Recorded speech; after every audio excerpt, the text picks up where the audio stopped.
여보세요. 여보세요. 네, 안녕하세요. 반갑습니다. 네, 안녕하세요. 네, 시청자님 오늘 어떤 부동산 고민 해결해 볼까요? 저는 그 김포 골프동에 네, 우방 아이우쉐를 보유하고 있는데요. 네, 매도 시기가 궁금하고요. 네. 그리고 수원에서 지금 전세로 거주하고 있어요. 아, 그런데 이제 그 수원에서 네, 김포와 연계해가지고 매도 시기가 궁금하거든요. 네. 수원에서 보신 아파트가 좀 있을까요? 글쎄요. 그 북수원 하나포레나나 네.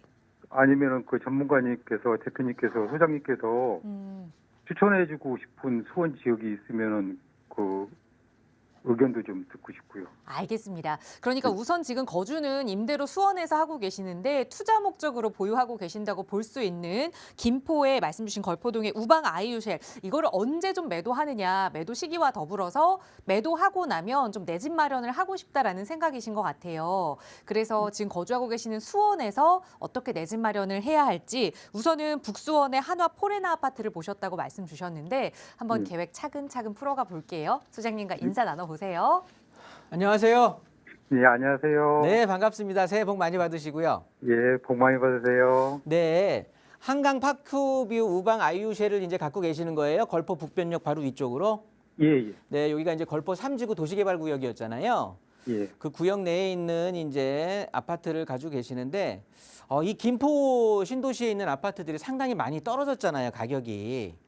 네. 어떤 신축에 대한 그러니까 서울 서부 쪽에 강서구 일대 어떤 주거 문제 정도 해결해 주면서 신축에 대한 목마름 이런 것 때문에 상당히 인기를 갖고 있었다가 실제 김포 골드라인이 이제 들어서게 되면서 굉장히 황금 라인일 거다 생각을 했는데 실제 이용해 보니까 되게 불편하고 또 힘들고 이러다 보니까 금액들도 또 이제 부동산 하락장에 그냥 올라타 버려 갖고 그냥 아주 급하강을 했거든요. 사실 절반 반토막 난 아파트들이 많아요.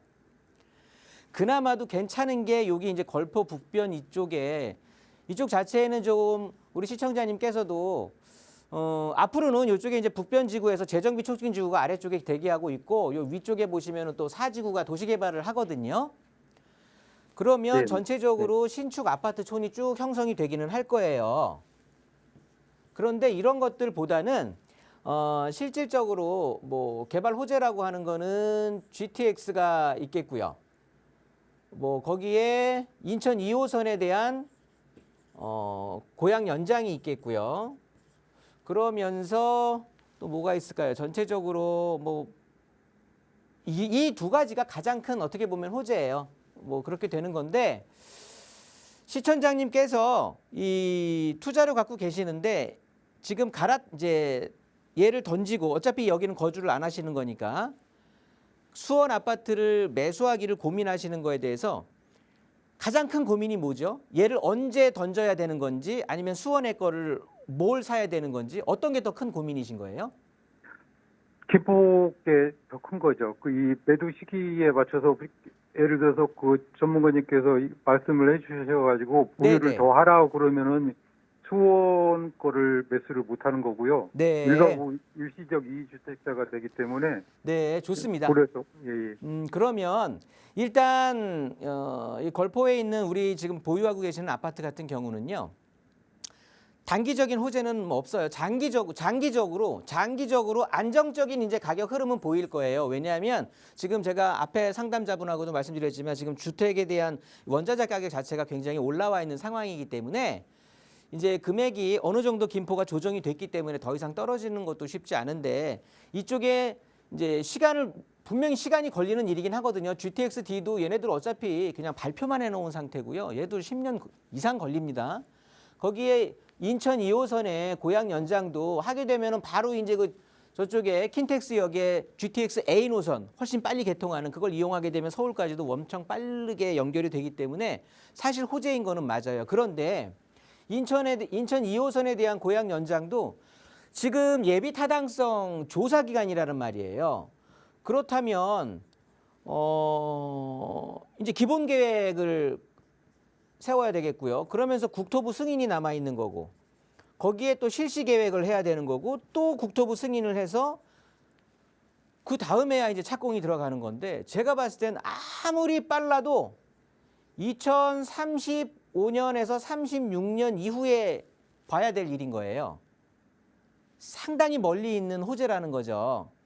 그렇다고 보면 수원에 있는 예를 들어서 북수원 쪽에 있는 그런 아파트들에 대한 가치를 본다라고 하면 그러니까 김포를 지금의 상황이라면 김포에 있는 걸 던지고 바로 수원에 가는 게 맞기는 한데 수원도 또 만만치가 않은 거예요. 수원도 바로 작년 12월까지만 해도 적정량 이상으로 공급량이 몰아친 상황이에요. 그러면 얘네들이 공급의 해소 기간이 필요한 상황이거든요. 그러면서 우리 시청자님께서 지금 아까 말씀 주셨던 뭐 그쪽에 한번 북수원 쪽을 한번 본다라고 해도 이쪽에 하나포레나가 저쪽에 이렇게 보시면 화서 위쪽으로 해갖고 저 위쪽으로 자리하고 있는 걸로 제가 알고 있는데 요는 어쨌든 이 하나포레나 같은 경우도요. 아파트 자체가 이 북수원 포레나인데 얘네들 근처로 해서 사실은 포레나 북수원 같은 경우는 왜 이 아파트를 염두에 두셨는지 모르겠지만 제가 봤을 때는 가격이 싸다는 거 빼고는 다른 이유는 없으실 것 같아요. 인동선이 네네. 그 깔릴 거라서. 인동선에 대한 호재를 보시는 거예요. 예, 예.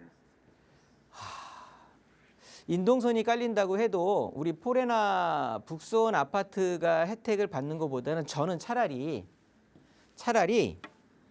화서 쪽으로 붙으세요. 이 화서역 쪽으로.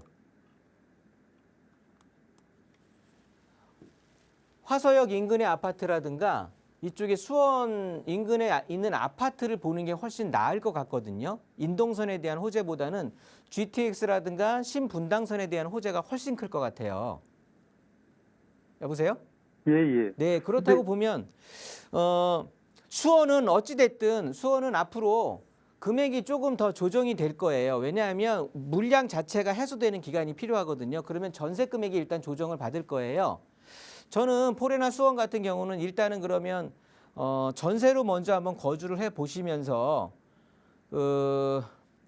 어찌됐든 일시적 1가구 2주택에 대한 혜택도 볼 수 있으니까 3년 안에 그 김포 거를 좀 매도하시면 좋을 것 같고 그 안에 이 수원 거를 매수를 하시는데 북수원보다는 화서라든가 수원역 인근 쪽에 있는 아파트 금액에 맞춰서 좀 보시는 게 훨씬 좋을 것 같거든요. 근데 화서 이동 쪽에 지금 제가 거주를 하고 있거든요. 네, 네. 그런데 지금 이쪽 아파트들이 거의 20년이 넘고 그래서 네. 좀 부축이고 그래서 네. 신축 아파트를 좀 선호를 저는 하는 편이거든요. 네. 신축이라고 해도 북수원에서 포레나에서 인동선 바라보고 자리하고 있는 거는 이두저도 아닐 것 같아서 그러는 거예요.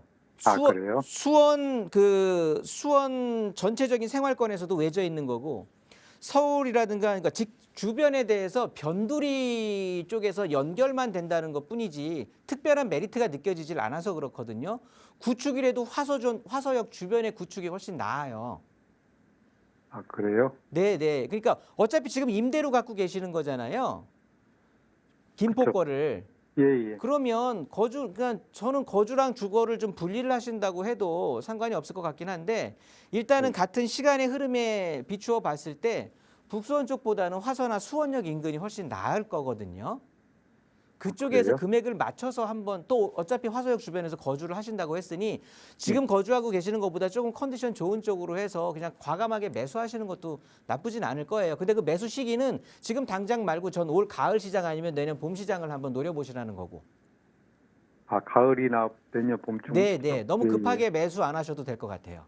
예. 네, 이렇게 정리하도록 하겠습니다. 예, 감사합니다. 네.